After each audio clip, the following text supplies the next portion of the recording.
On vous a toujours dit que le mariage temporaire est interdit chez les sunnites, subhanallah. Que le fameux nikah al-muta'a n'existe plus.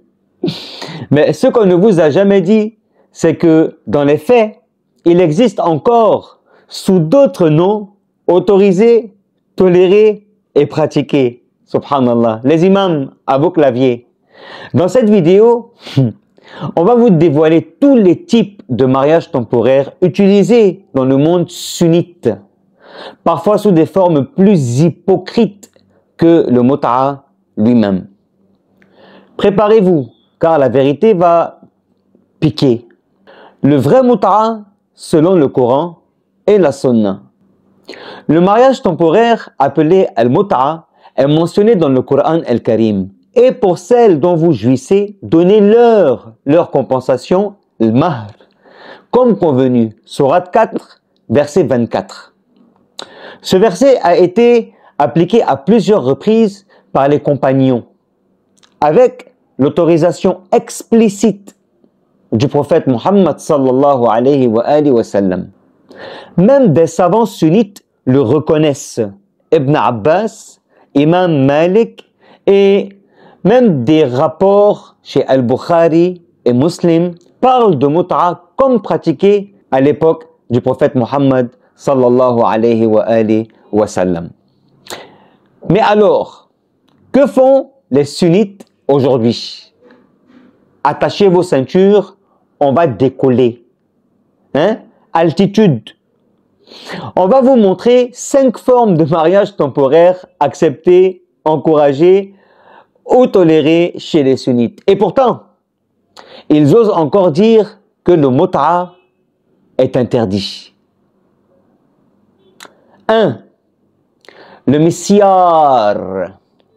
C'est un mariage où l'homme et la femme renoncent volontairement à plusieurs droits conjugaux.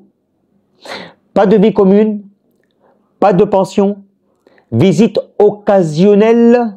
Ce mariage est autorisé par de grands savants sunnites contemporains, notamment en Arabie Saoudite. Mais ce que personne ne dit clairement, c'est que dans la pratique, ces mariages sont temporairement arrangés, souvent pour les besoins d'un voyage ou d'un contrat de travail. Pas d'obligation de durée, mais intention implicite de séparation future. C'est du muta'a déguisé, mais en plus lâche. 2. Le mariage du muhallil. Là encore, c'est le meilleur mariage. Voici un mariage honteux. Une femme divorcée 3 fois de son mari ne peut plus se remarier avec lui, sauf si elle se marie et consomme un autre mariage. Alors, que font certains? Subhanallah. Ils trouvent un muhallil, un homme payé ou utilisé juste pour épouser la femme temporaire. Subhanallah. Coucher avec elle, puis la divorcer. Ce mariage est autorisé dans la loi sunnite, à condition que ce ne soit pas explicitement prévu. Mais, ce qui est marrant, c'est exactement ce qui est fait dans les faits. Donc, on autorise un homme à coucher avec une femme pour régulariser une loi religieuse. Et on interdit le muta'a pour protéger, soi-disant, la morale. Encore hypocrisie. 3. Le mariage de voyage, nikah as-safar. Ce type de mariage est évoqué dans la littérature classique. Un homme part en voyage pour plusieurs mois ou années et épouse une femme sur place, avec l'idée, encore, de divorcer en repartant. Subhanallah. Le mariage est fait avec toutes les conditions légales. Je dis bien, avec toutes les conditions légales. Mais l'intention est encore temporaire. La différence avec le muta'a. Dans le muta'a, c'est clair, honnête, contracté, limité. Dans le nikah as-safar, c'est le même but, mais avec le mensonge en plus. 4. Le mariage urfi. C'est un mariage non enregistré légalement, souvent fait en secret, entre deux adultes consentants, avec témoins. Dans les faits, il est utilisé pour des relations discrètes, souvent temporaires, sans que la femme n'ait la possibilité de faire respecter ses droits, subhanallah. Et pourtant, ce mariage est reconnu dans plusieurs pays sunnites, y compris par des savants. Allahu Akbar. C'est du mut'a sans le nom, sans la transparence, sans la dignité. Allahu Akbar. 5. Le mut'a détourné mais pratiqué en cachette dans certains pays à majorité sunnite. De nombreux hommes ont recours au mariage temporaire sans l'appeler ainsi. Ils disent « ce n'est pas un mut'a, on ne fixe pas la durée ». Mais ils divorcent le lendemain ou après une semaine.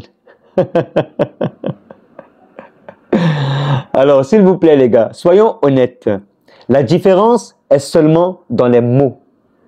La différence est seulement dans les mots. Les sunnites accusent les chiites d'avoir conservé le mut'a, alors que il est mentionné dans le Coran, autorisé par le prophète Muhammad sallallahu alayhi wa sallam, pratiqué par les compagnons.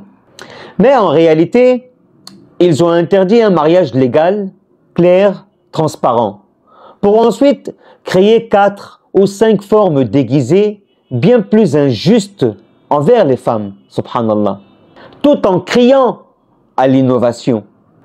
Alors en conclusion, le mut'a chiite, c'est une femme libre, une durée définie, une dot obligatoire, un divorce automatique à la fin, un contrat sans hypocrisie.